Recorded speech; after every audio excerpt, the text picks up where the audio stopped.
Hello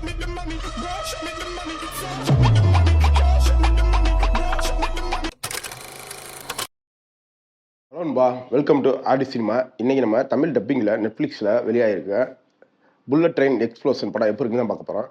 இந்த படத்தோட கதையை எடுத்துக்கிட்டேன்னா சிம்பிள் என்னங்க, ஒரு புல்லட் ட்ரெயின்னா எப்படி இருக்குன்னு உங்களுக்கே தெரியும். அந்த ட்ரெயினில் ஒரு பாம்பு வச்சுறாங்க. அந்த ட்ரெயின் வந்து 100 கிலோமீட்டர் ஸ்பீடுக்கு கீழே போச்சுன்னா ட்ரெயின் வந்து பிளாஸ்ட் ஆயிரும் அப்படின்னு சொல்கிறாங்க. இதை எப்படி தடுத்து நிறுத்தி அதில் உள்ள மக்களையும் விஐபிஎஸையும் காப்பாற்றுறாங்க அப்படின்றதான் இந்த படத்தோட கதை.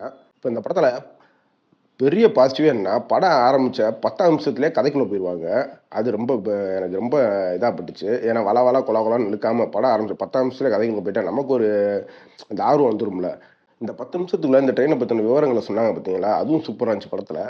இந்த படத்தில் மேஜர் ஆஃப் த சீன் எல்லாமே சூப்பராகவே இருந்துச்சுன்னு தான் சொல்லணும். தமிழ் டப்பிங்காக இருக்கட்டும், அந்த ட்ரெயினை காமிச்ச விதமாக இருக்கட்டும், அந்த ட்ரெயினையும் இன்னொரு ட்ரெயினும் மோத விடாமல் ஒரு மாதிரி ட்ராக்கை மாற்றி விட்டு ஒரு மாதிரி மாற்றி விட்டு அப்படி கொண்டு போவாங்க. அந்த சீனை செம்மையாக எடுத்திருந்தாங்க.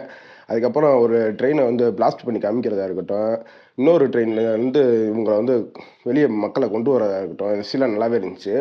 இந்த படத்தில் ஆனால் மேஜர் ஆஃப் சீன் எவ்வளோக்கு எவ்வளோ நல்லா இருந்துச்சோ, அதே மணிக்கு நிறையா சீன்ஸ் வந்து நமக்கு லேகாக தான் பட்டுச்சு. இந்த படம் வந்து ஒரு 2 மணி நேரம் 20 நிமிஷமும் என்னமோ ஓடுது. ஆனால் இந்த படத்தை ஒரு 1 மணி நேரம் 50 நிமிஷம் எடுத்திருந்தாங்கன்னா இந்த படம் வந்து ஒரு வேறு லெவல் படமாகவே ஆயிருக்கும்.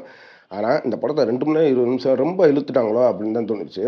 இன்னொன்று, இந்த படத்தில் கடைசி படம் முடிய போகும்போதெல்லாம் கடைசியில் நம்ம தமிழ் படமான அந்த தொடரில் வரும் பாருங்க, போன உசுறு அந்த மணிக்கே தான் எடுத்திருந்தாயோ அப்படின்னு இருந்துச்சு. ஆனால் இது ஒரு மோசமான படம் கிடையாது. கண்டிப்பாக ஃபேமிலியோட ஒன் டைம் ட்ரை பண்ணுறதுக்கு ஒரு ஓகேயான படம் தான். இந்த படம் உங்களுக்கு இப்போ நெட்ஃப்ளிக்ஸில் தமிழ் டப்பிங்லேயே அவைலபிள் இருக்குது. கண்டிப்பாக ட்ரை பண்ணி பாருங்கள்.